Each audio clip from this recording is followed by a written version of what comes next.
Hello.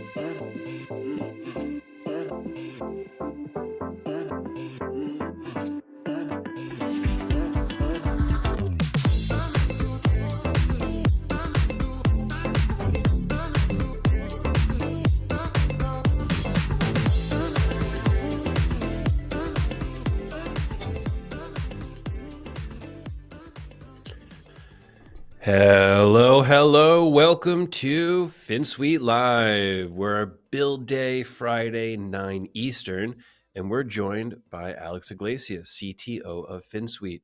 We'll be doing a technical overview about Finsweet's TypeScript utilities for Webflow. We are huge fans of TypeScript. We do a lot with custom code, and TypeScript is the way that we do it. So we'll be talking about what TypeScript is, what these utilities are that we've built for Webflow, and we'll actually go and integrate some of these into a published project in Webflow. And Alex will be leading this entire technical day as always. So Alex, hello. How are you? Hey, I'm good. Excited. Great. Always. You know, Me too. I'm not even. I'm not even. I'm not even thinking about. I'm just preparing myself to come here and do stuff, and I'm just like excited to be here. And then we just improvise, and I'm getting comfortable with it, and I love this feeling. Good. It's super nice. Good. That's a great feeling. You get that with live. It's a little Yeah. weird when you first start, and then a few episodes in, you start to feel that. So that's great. We'll be talking. I know a lot of people have questions about TypeScript. What is TypeScript? Why is it different than JavaScript? Why are we using this? So we'll cover things Mhm. like this, and we encourage people to follow along with us. Right?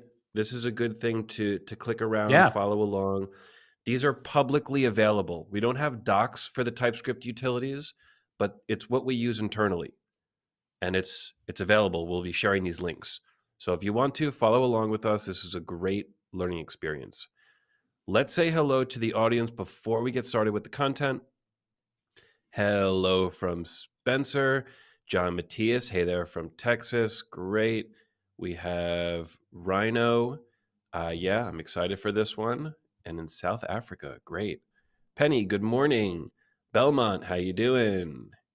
Kevin, Chad, Dale Jensen. We have Patrick, Kane. Hype for this. Thank you.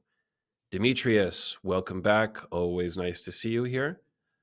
Hi, Tabor, Sammy, and thanks again, Demetrius. And we got one more, Less is Cool, which I think I agree with that. I like that name, Less is Cool, from Madrid. Welcome. Okay, so Alex, please give us an overview of what you're going to cover today, and then let's get Yeah. into this walkthrough. Sure. Okay, so first of all, I want to point out that perhaps the package name TS Utils, it's not the best name. And let me explain to you why. So, well, if you follow along on the previous streams, we've been talking about NPM packages. We showed how could you create your own NPM packages, how you could deploy them. So we basically took the same approach here in the company. After building a lot of projects, you start to notice that you tend to do some things over and over again. Things that are specific to Webflow, or maybe not, but specific actions that you need to put in your code that are very common across different projects. So what we basically did was we just created a package for that. Initially, that package was focused mostly on just TypeScript. I mean, because we all the projects that we code in Finsweet, they are TypeScript based.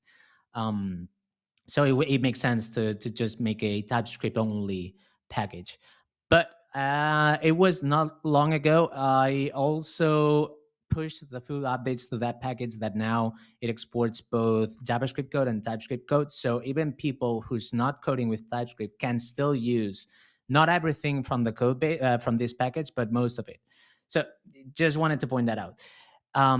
But yeah, so the main idea is that we have this package, and I see that you share the GitHub link, but also it would be cool if we could share the npm link.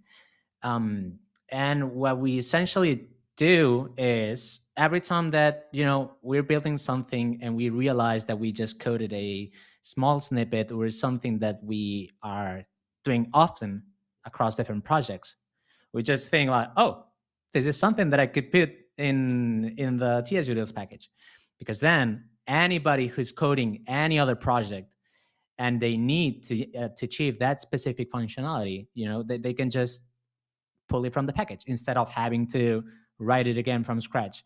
So this is like an investment internally for for improving developer experience and reducing the amount of code that we have to write, and instead just mm, reuse what we built once for all.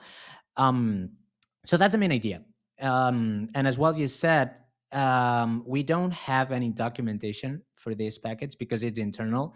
And up until this stream, I was not planning to do any walkthrough of it. So, but I think that it would be great to have some documentation in the future. For those who are following along today, you can just do it here with us. I'll try to explain a little bit about a few methods that we have in that package that you could be using, and we are going to integrate them in a Webflow project. Very basic stuff. You can follow along. You can do everything with us. And if you're more interested about everything that's included in this package, either you wait for the documentation, but I cannot promise when will this be ready, or you can just dive into the code base, because this specific code base is public. It's open source. Anybody can jump in, anybody can make contributions. If you're somebody who feels that you could make a contribution to this project, feel free to do it. You're welcome. Open a pull request. We will review it, and then we will just include it if it's something that it's nice to have. Any questions so far? What do you think? No, no questions for me. I'm excited to get into this. Nice. I Okay. Yeah, let's do it. Okay. Cool. Okay. So sharing my screen. I'll start from right in the beginning. We'll open the code editor and we'll start showing stuff directly here. So if you're somebody who wants to follow along with us, remember that what we presented in one of the first streams was our developer starter. This is a template, and this template it's already prepared for using TypeScript, compiling that, and also creating a development server to serve that code directly into Webflow project. If you're interested in that, just go ahead and check the stream that we did about this. What I'm going to do is I already cloned this in a previous stream, so I'm going to use a repository that I created that was called starter demo. It's just a simple clone of this template, and I have it already here prepared so I can start coding stuff. Cool. Um, so if you download the template, you will see something very similar. I think that these will probably be different, and this will be something like John Doe. I think that it's the name, but the rest is the same. That's it. Um, And if you've been checking already the template, the first thing that you will notice is that we provide a util already included that it's called grid. And inside this util, we are already using TS utils. So this package comes bundled already in this template. Whenever you use the Finsweet developer starter, you're already you already have the TS utils package included in it. If you don't have it, you just need to pull up your project. You go to the terminal and you either npm or pnpm depending on what you're using, and you just install this package, which is called add finsweet slash TS utils, like this. And this what it's going to do is it's going to install this package in your project so you can already start importing things from it. In our case, we already have it, so not a big deal. We already here. Um, And I think that we can start by seeing the most obvious thing, because when you are creating a TypeScript file, let me, if I say, for example, in another file like this, oops, 1 second, let me resize this like that. And I create a new file, and this file is going to be TypeScript. You'll see what I'm trying to say. If I start typing this, the window.webflow.push, obviously TypeScript is going to complain about this. The reason is because TypeScript does not know anything about a property in the window that it's called Webflow, right? This is something that it's custom for Webflow, but it's not something that the browsers include by default in them. So TypeScript, it's complaining. It's saying, hey, you're trying to use something that is called Webflow that I don't know about this. So please, fix it. Do something about it. Um, because TypeScript, it's expecting a type definition for whatever variable that you're trying to access in the window object.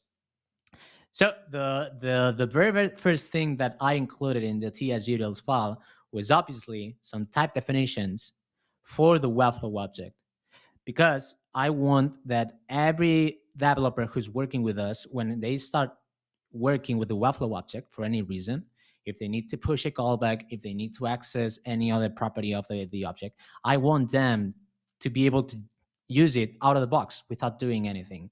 And in this case, if we start typing here window.webflow, we will see that we have, for now, a push method. Um, the reason is obviously because TypeScript already detects that window has a property, it's called Webflow, and also Webflow has a method that it's called push. Why does this happen? It's because if we go to the package tsutils, we have inside source and Webflow. And by the way, if you need the guide of what you can find inside this package, you have in the description that there are animations, components, helpers, type guards, types, and Webflow specific stuff. And for now, we'll start with Webflow specific stuff. But if we have enough time, perhaps we can go through everything.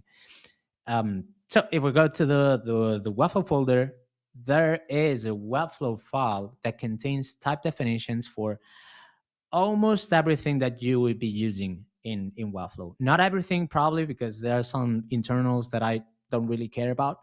But for many things that you probably need in your day-to-day, they are already defined here in this file. Meaning that, for example, if I say, Can go ahead.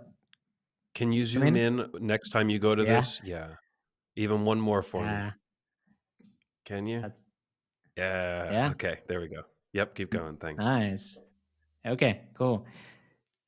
So this type definition, it's essentially saying that in the window object, that is an object that it's called Webflow, and this Webflow object contains methods like destroy, ready, env, require for the comments for slider, tab, slide box. It contains the data for the interactions module. So it has the init, the destroy, the actions, the store if we want to access it. We have everything defined in it. So when I try to do it, when I try to access, so let me try to, for example, let's imagine that I wanted to restart interactions, right? What I just need to check for if Webflow, I mean the object for something that is already defined. When you try to access it, it only contains the push, and that's because it could be either Webflow or an array. That's, I don't want to dive into this for a second, but if we say, for example, require in Webflow like this, then we will be able to say. Uh, I don't want to say for. I want to say if. Sorry, if a window that Webflow, and this should be.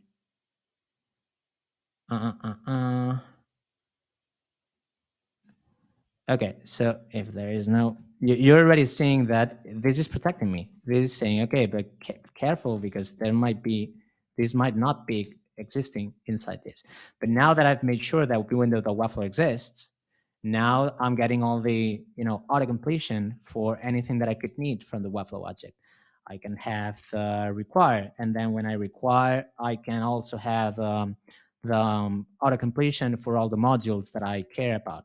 So if I wanted to access the interactions module, I also then have all the data that is included in that module. So I could be checking the actions, or I could be checking the store, or and I could get the state. And when I get the state, but not state, but state like this. And when I get the state, I can see the interactions data, interactions elements, interactions instances, everything that is included in the Webflow object. It's defined here in TypeScript. So, you can see that it's way easier to work with this object when you have the code editor telling you about everything that you can find in it. You're getting hints, and you're also getting warnings whenever you try to access something that might not be there. So you're making the code safer like this. So Really? this Can I ask a question? sorry, go ahead. Yeah. Okay. Question is, I'm a Finsweet developer, and I'm Mhm. writing some JavaScript code to do something with a third-party library. At the same time, I want to stop Webflow interactions, just destroy them, kill them, done with Webflow interactions while I'm Mhm. interacting with this third-party library. I would use this TypeScript utility to be able to access that and do this without having to write all the code myself. It's almost like a shortcut into destroying interactions or really getting any information from that. Yes, although if you what you want to do is not destroy but restart them, because Yeah. it's very usual.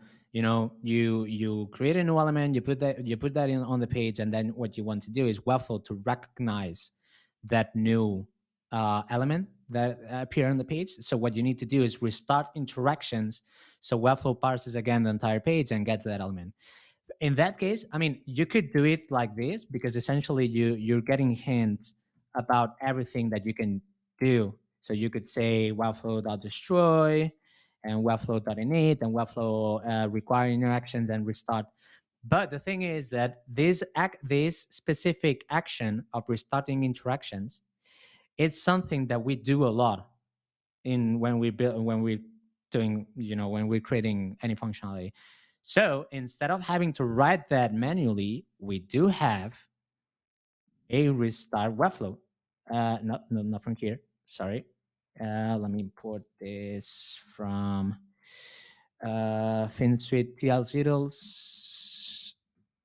We have a method that is called restart Webflow, for example. And this is the perfect example of something that we do a lot constantly. And we're lazy, we don't want to be writing again and again the same stuff, so we just package that in a function that it's exported from this package, and that's it, and we can reuse it. So going back to your question, if you wanted to restart Webflow, you could do it manually like this, or you could just call restart Webflow like this, and that's it. Simple as that. Um, and we can dive into this in a second, because I wanted to go through everything that you can find specific to Webflow. So how about we show about this restart Webflow? What do you think? We can make a quick demo. Shall we do it? Yeah, would Yeah. love that. Cool. Absolutely. Okay. Cool. So let's make a visual example. I'll just say here, and I'll just add a div container. That's fine. And we do have new section paddings, right? Padding section large.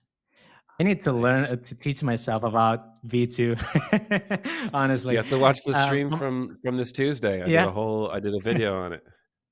I'm always afraid that we're doing this stream and I start building something, and then you're like, hey, you're not writing proper client first code. Go ahead and learn it. But yeah. Okay. What can we do? Anything that when hovered just changes opacity, for example. How about that? So let's just add an image, and I think that we'll get the default placeholder. So that's fine. And let's just call this image let's make it clone first. Let's say image to demo image. And what we want to do is this image, we want to change the opacity with an interaction when we hover on it. So we will just create this super quick. Hover, we'll use the class, and that's important. And starting an animation and opacity. Whoops. No, I get more nervous whenever I'm building something like this than either when I'm coding. um, Hovering, I'll just call it like that. We want the opacity to be 50. Let's say 10. Okay. And on hover out, we'll just back the opacity to 100%, like that.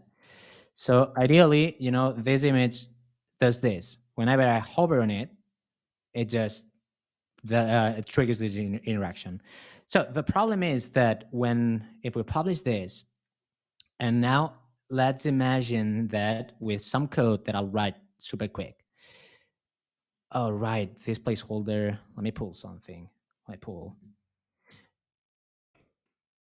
at.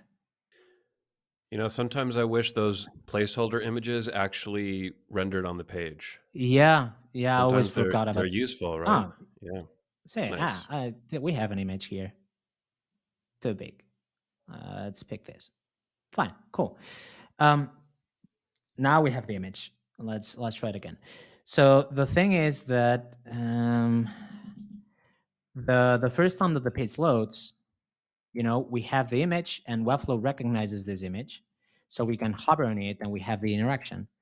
But if somehow we duplicate this image, for example, we say, okay, now we have two images like that.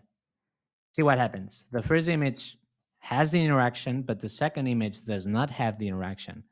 And the reason is because Webflow is not aware of this new element, and we need to ask Webflow to restart interactions and to detect this new element. So what we can do is, for example, use this restart Webflow method. So what I'm going to do is first, let's just query the image, query selector, and I know that there's just one image. For now, we'll do it like that. Let's do it properly. If there's no image, return like that. Okay, so if I take this image and I clone it, so let's do it. Let's say new image, image, and you can see that for cloning the image, I'm also using a helper for that. We have another helper that is included in TS utils for cloning an element, because this is something that we do a lot. So I'm cloning the image, and then I'll just say that in the body, I want to append this new image like that. And for now, let's not restart Webflow, and let's see again what happens. Oh, it would be great if I put the code, right? We need to add the code in the project. So let's do it. Let's say here script defer source, and this is going to be localhost index.js.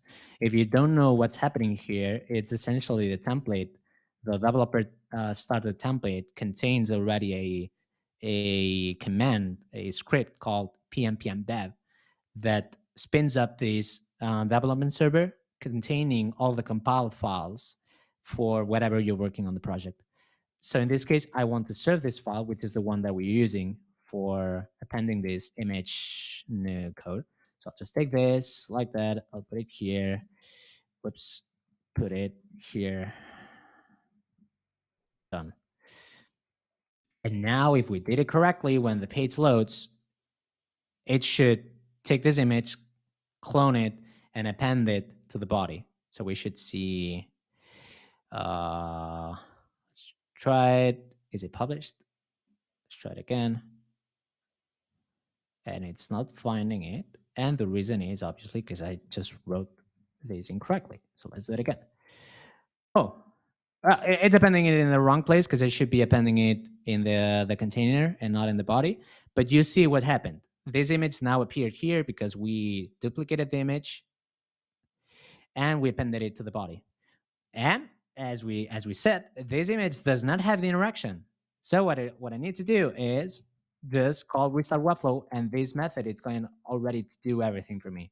So we do it again. Let's refresh, and now voila, this is working fine. This is working because Webflow just restarted in the background thanks to this method. Thank you, Alex Shafi.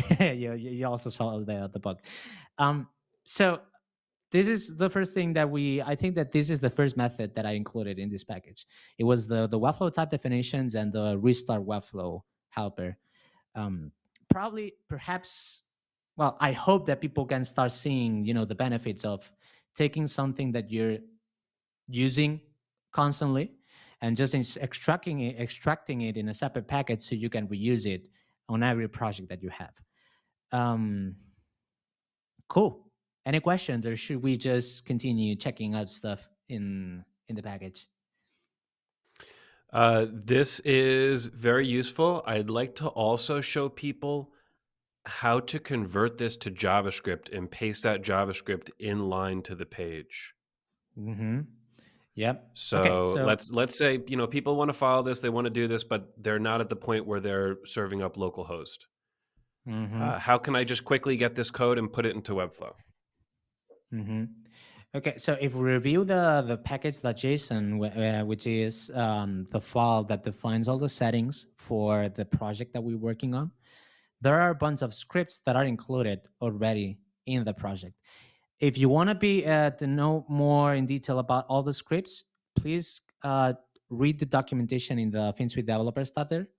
Well, you will find, I think that predefined scripts. You will find this section that explains about everything about the scripts. And the method that you need for building the TypeScript code and converting it to JavaScript, it's one that it's called build. So if you're using pm, you just need to type pm build like that, and this will compile the code and export it in the dist folder.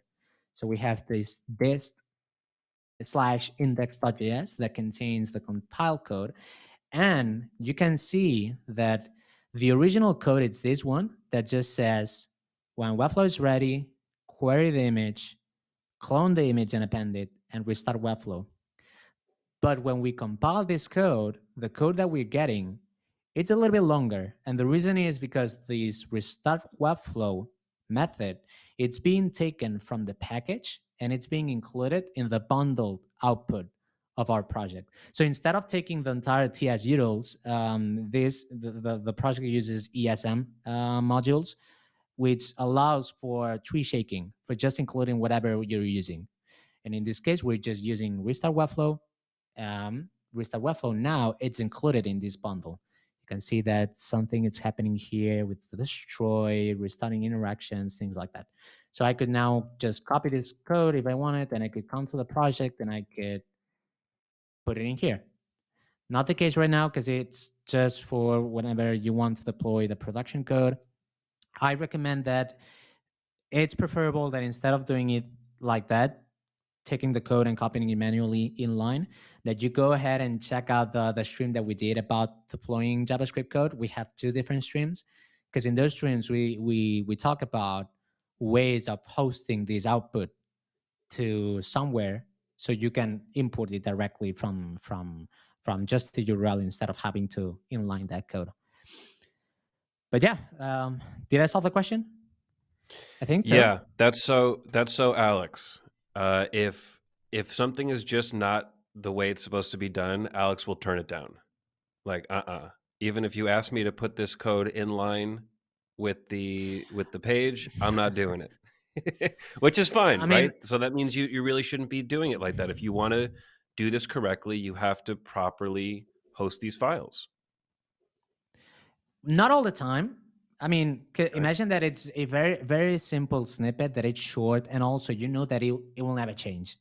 There's something that you build and you know that it's working and you won't have to iterate that. In that case, I think it's fine. You just take that, you put it in the Webflow project, and you forget about that. That's it. You know, I prefer to go to the to the hosting route whenever you're building a project that needs maintenance, or the project is big enough that it doesn't fit in the project in the custom code field, things like that. So there's always a reason to do it or not to do it. It's not like it should always be like that, and that's it. Yeah, that's true. Good.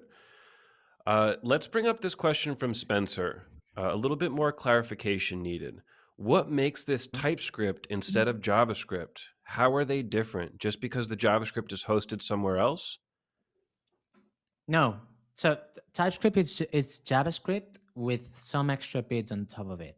So I think that the best way of understanding TypeScript is just that you're just writing JavaScript, but with a tool on top of that it's forcing you to write JavaScript in a certain way. It's forcing you to add a bunch of rules that you have to follow when writing the code. So I've explained that in previous streams. Is that TypeScript is just a superset of JavaScript where you can add a bunch of rules, type rules that you want the code to follow. In the case, for example, let me just put a simple example.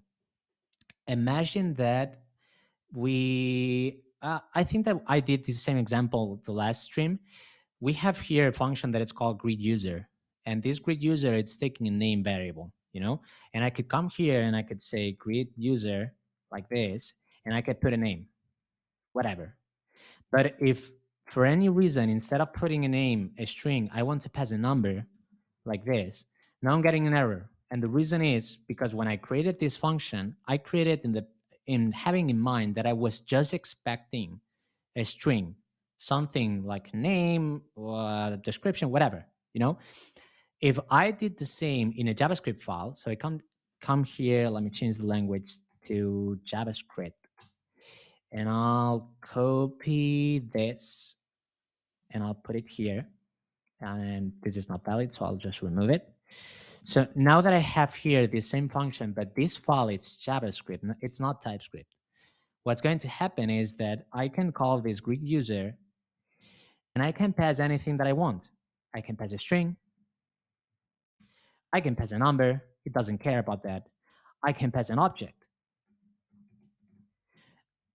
And everything here is just working as expected. Well, JavaScript thinks that it's working as expected because it doesn't know about what is this function expecting to receive. So TypeScript is just like this layer of rules that you add on top of your code, where you're defining a little bit more type safety that I like to call it, where you're just making sure that all the variables, the data that you're working with, it's always the type that it's expected, which makes the code safer essentially.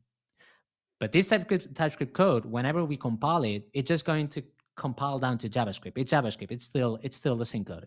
The only thing is that we stripped out the rules. We make sure that everything is followed. There are no errors, and then we just provide the JavaScript code to the browser, and that's it. And I think we should record a video about this. A 3-minute Yeah, video talking about TypeScript and why, and that video will be hugely shared across everyone. it is. And all of the most serious developers are using TypeScript. This is no longer a personal preference thing.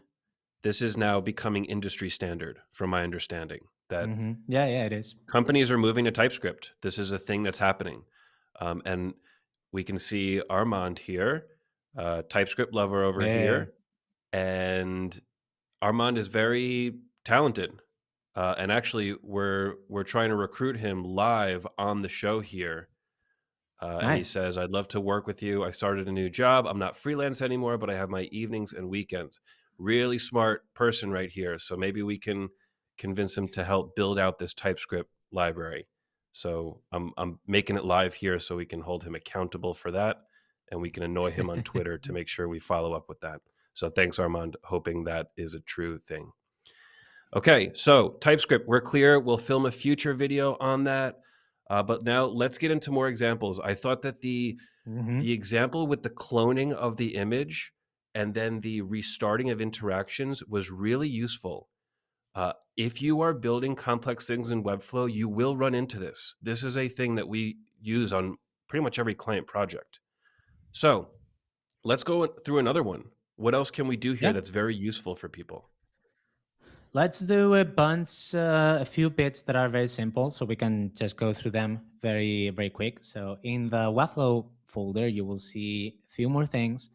One of it is, for example, getting the publish date, getting the site ID, getting the current breakpoint. All of these methods are just related to the data, the Webflow specific metadata that is included in your page.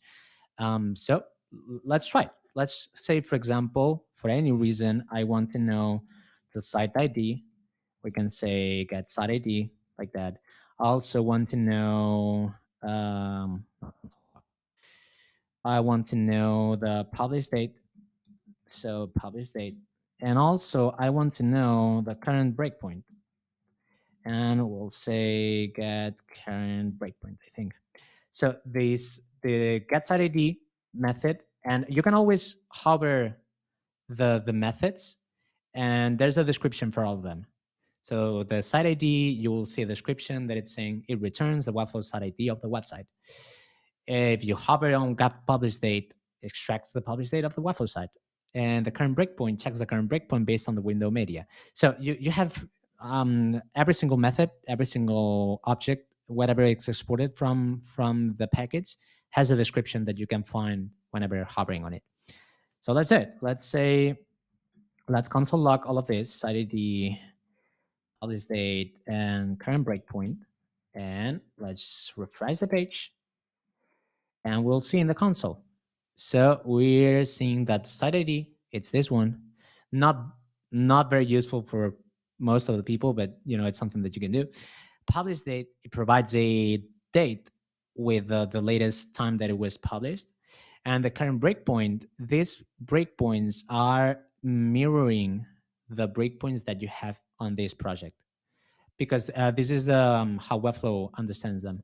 If I, for example, if I go to mobile, and so now I'm seeing the mobile view, and I refresh the page, now we'll see that the current breakpoint is tiny. And this is because this is how Webflow calls this internally.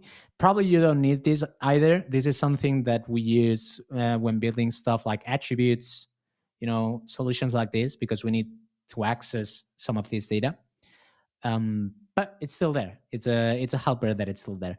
What I think that it will be very useful for a lot of people, you know, how many times if you're here with us, you're following us, and you code something often or whatever, you've coded any piece, um, piece of code in Webflow, you probably needed to interact with an element from Webflow, like a form, a checkbox, a collection list, a collection item, a slider, tabs, whatever. You probably tried to do something with those, so, and imagine, for example, that let's add a tabs component like that.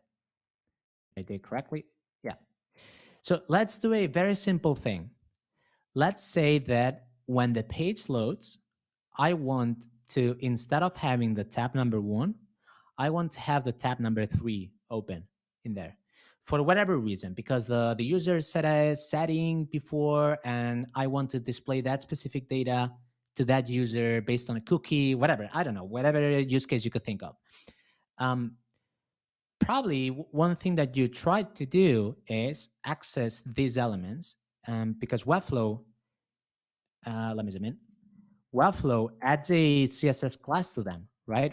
So the tab menu has this W tab link for all the tabs, and then we have the tab menu entirely has a CSS class that it's called tab menu, and then the content has a CSS class that it's called W tab content, and the tab panes, they have their own class. So every single element that it's a native Webflow, it has its own CSS class that you can um, you can use on your own behalf. So instead of having to remember about all these CSS classes, one thing that you can also find in the TS utils package, it's CSS classes. So if I say, for example, CSS tab CSS, I think. Yep. So we have an object, for example, that it's called tab CSS classes. And this tab CSS classes contains the class for the tabs content, the tab pane, the tab menu, the tab link, the active tab. If I want to check, for example, the slider CSS classes, I also have an object here with slider, slide, slider mask, slider nav, slider dot, active slider dot. If I want to access collection list, CMS classes, the same. I have the wrapper, the list, the item, the pagination wrapper, the pagination next. I have all the items. I think that we also have for forms. So it'll be like the form block, the checkbox field, checkbox input, radio field. So essentially we have class definitions for all the elements that you can find natively in Webflow. So in this case, we could, for example, query the tabs. I can say tab links, and I'll say document. Oh, let me scroll down. Document query selector all, and then I just need to say, oops, I did it incorrectly. I just need to say tab CSS classes dot tab link. So I don't need to remember about this CSS class. It's just coming straight from the TS utils package, you know? And now I know that when I'm querying this, I'm getting all of the tab links. Let's console log them. Let me get rid of this. Tab links, console log, tab links, like that. And now when we load the page, we will get all the tab links, like that. I don't need, very simple. And everyone who's writing any code has this utility there.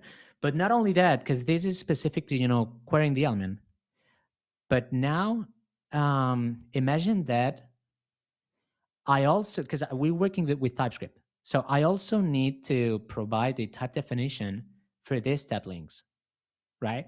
I want TypeScript to know what these tab links are. And I know that, for example, these tab links are a link element, right? So I could come here and obviously I could say HTML anchor element like that. And this essentially what I'm saying is, okay, I'm querying all the tab links and I'm hinting TypeScript that all these elements are an anchor element. So an A tag. So it would be this, an A tag.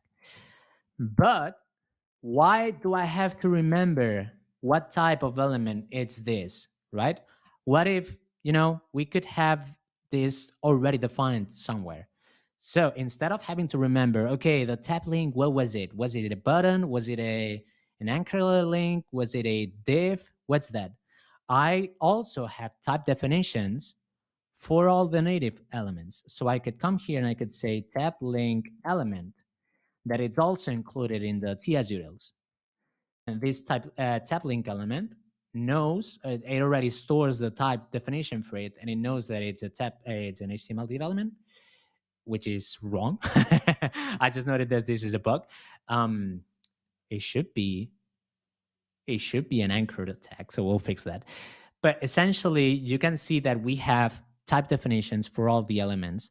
So for the collection list wrappers, for paginations, forms, sliders, tab elements, restacks, drop downs, we have everything defined. So you don't need to remember about them either. So basically, you have all the utils that you would need to interact with Webflow native elements, components, whatever. Ooh, any questions so far? Because I think that I've been talking for a long time. That's great. Yeah. I tweeted out how cool all of this is already. Nice. It's very interesting how this is really a developer toolkit for working with Webflow, for working with Mm-hmm. things that you just may need to access, right? A lot of clients have specific requests, and if we can't do it natively, we have to figure out a way to do it with custom code. And this just helps you do it with custom code better, more efficiently, safely. And Mm-hmm. yeah, I think you should really look into this. Anybody who's Yep. watching, even if you just browse the file, right? You may not even be a coder, but just look through all of the information in these files. And I think you'll get an even better understanding of how Webflow is built, how things function inside of Webflow. So, very educational. I think this is a really important episode. Yeah. And And we Lucas, just I'll agree with you here. This is crazy good, even for someone who isn't a code expert. Absolutely. nice. So far, we have just been checking the Webflow folder, but we have other things going on. I don't know if it's something that we want to do in this stream or we want to just focus on the Webflow folder. But so in Webflow, essentially, I think that we already saw everything that it's Webflow specific. We have the type definition for elements. We have the type definition for the Webflow object. We have a bunch of methods. These methods are very convenient. The collection, get collection of elements and get collection place wrappers. These are highly used in CMS attributes. For interacting with Webflow collections. So if you're dealing with any collection, you probably want to check this out. But how about we check what else is included in this package? Quick overview of things that you could find. Um, so the first thing is obviously there are a bunch of types, and this is a little bit more TypeScript specific. So this is not Waffle specific. This is just if you're a more advanced TypeScript user and you want to create more better types of type definitions, you usually want to narrow down things. So we have a bunch of TypeScript utility type definitions for that. But I don't want to jump into this because I think that will confuse a lot people. So instead, I think that it's cool to give a look to the helpers and to the components.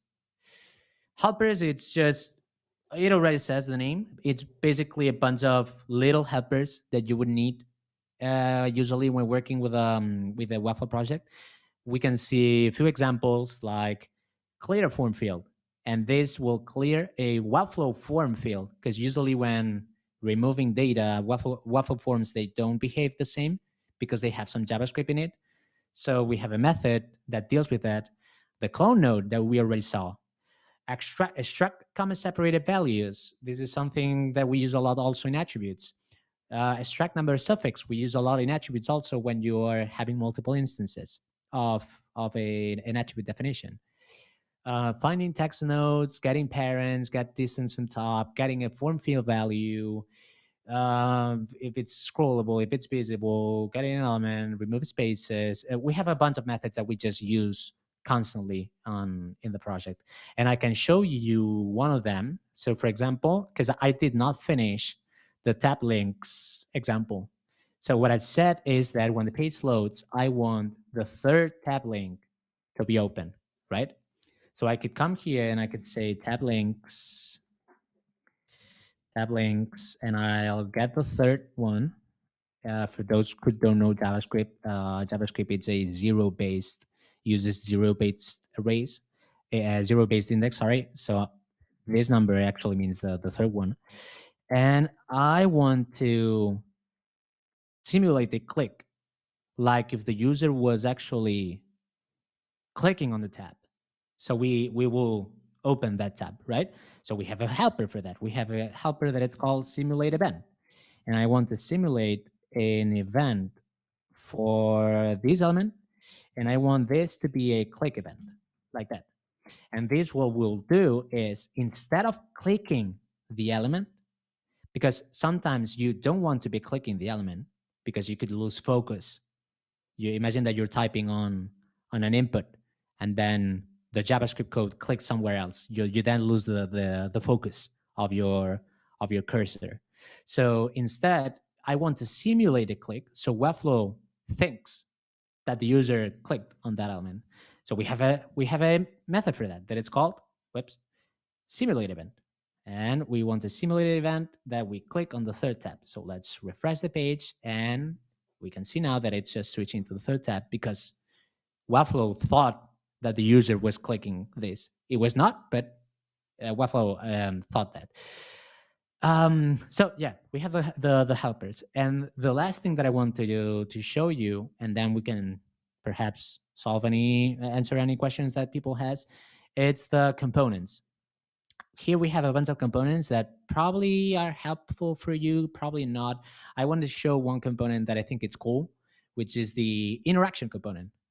And this is something that I've used in a bunch of projects.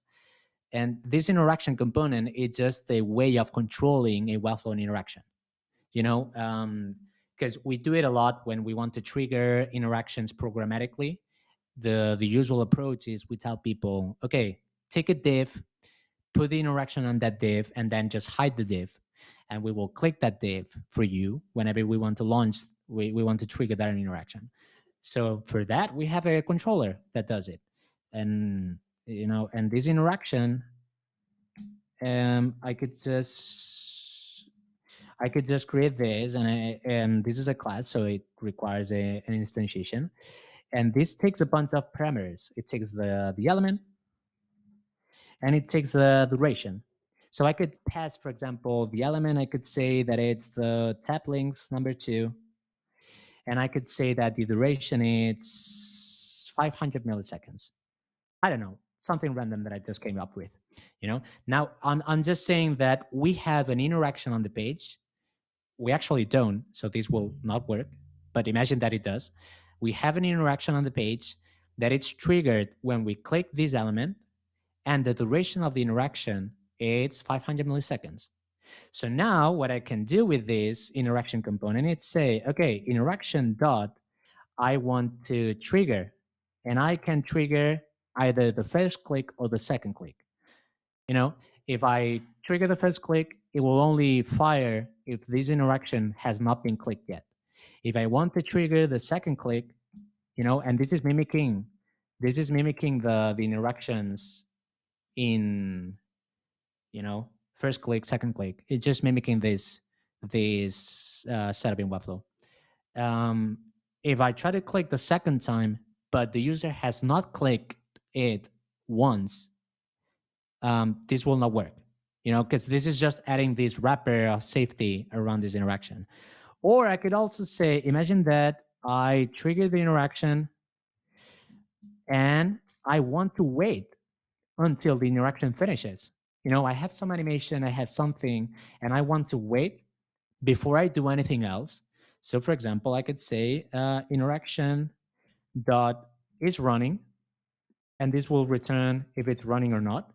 Or I can say interaction dot until finished, like this, and will return a promise that will resolve, when the animation has finished.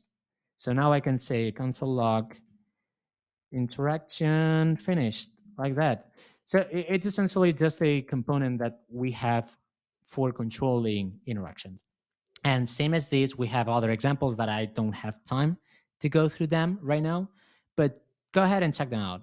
Copy JSON button. This is the code for copying elements from Webflow. I think that a lot of people will want to check on that. People that creates libraries like Relium and things like that. The code for doing that is included here. It's open source. If you want to check it out, just feel free to do it. And display controller for displaying elements, stores. This is just for reactive states, anything.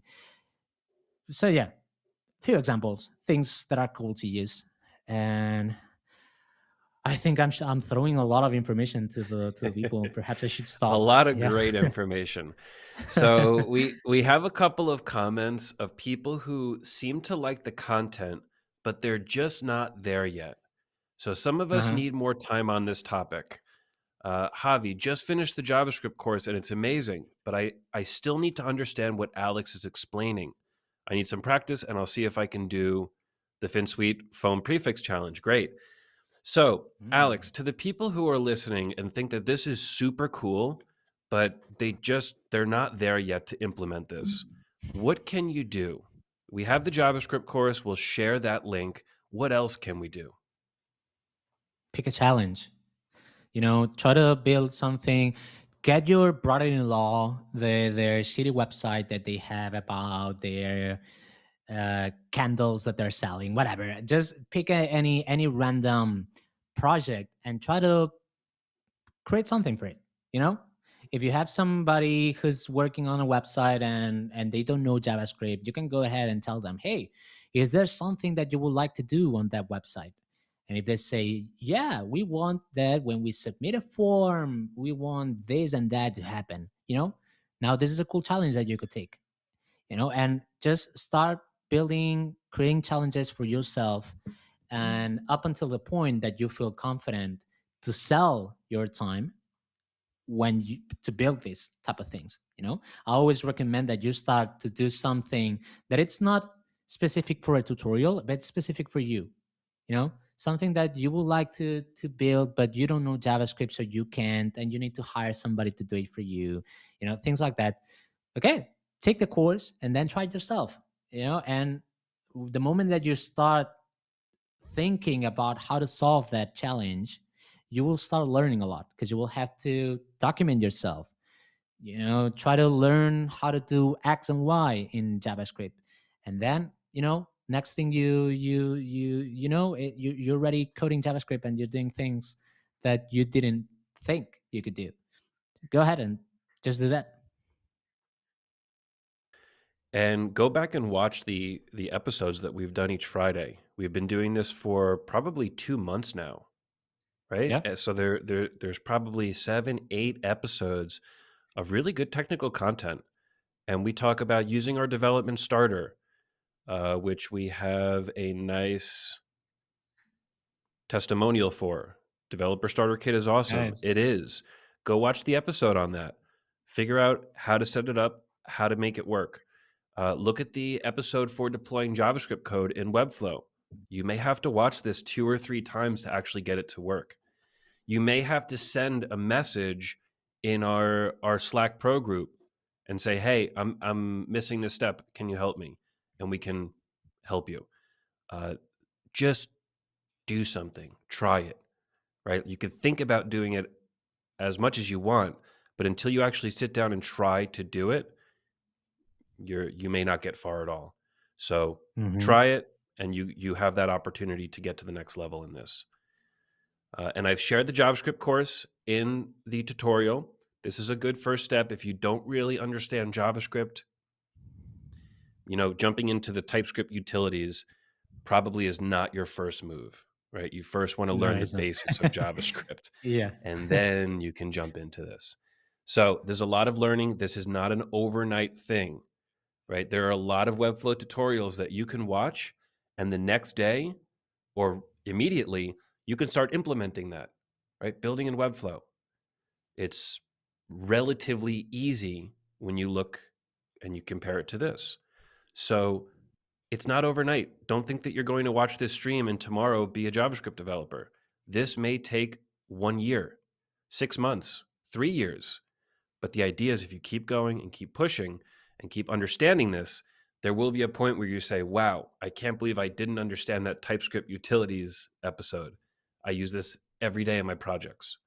So it's a process, it's a journey, and be ready for that. Do you have anything to add to that, Alex? Nice. No, no. Thank you, everyone, for being here.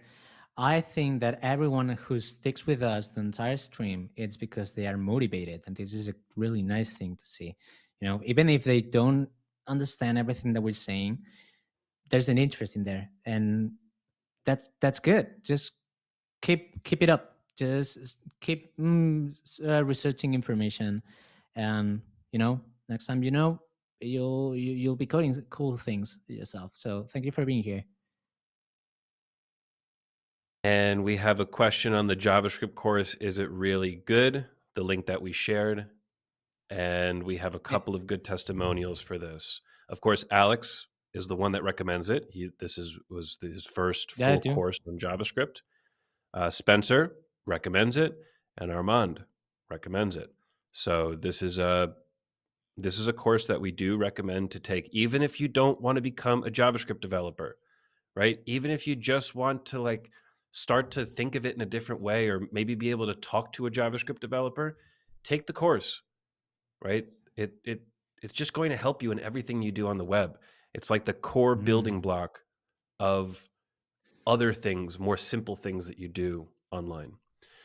So we are at the hour. This was a very valuable episode. If you came in late, you missed the beginning, go check out the beginning. We do some really interesting things here. And together with the other videos that we've recorded each Friday, this becomes even more valuable. So we'll be back next week. I don't know what we're doing, but every Friday we are here, 9 a.m. Eastern, to do technical talk. Alex, do you have anything else to say to the audience? Goodbye. Thank you for being here, and see you the next Friday. We're not stopping. Next Friday, we're coming with something. I don't know what it's. What is it? But Awesome. yeah. And next Tuesday, I'll be doing a Webflow build walkthrough. Now, this is the type of stuff that Yeah. you can watch it and you can understand how to do it immediately as it's happening, right? All visual, no code. So I'll be building a Webflow, a home page of a Google landing page. And I'll be building that in Client First V2, relatively simple compared to this. So if this was too much, come on Tuesday for some more beginner-friendly things. Okay, that's the end of this episode. Thank you so much for being here, and we'll see you soon.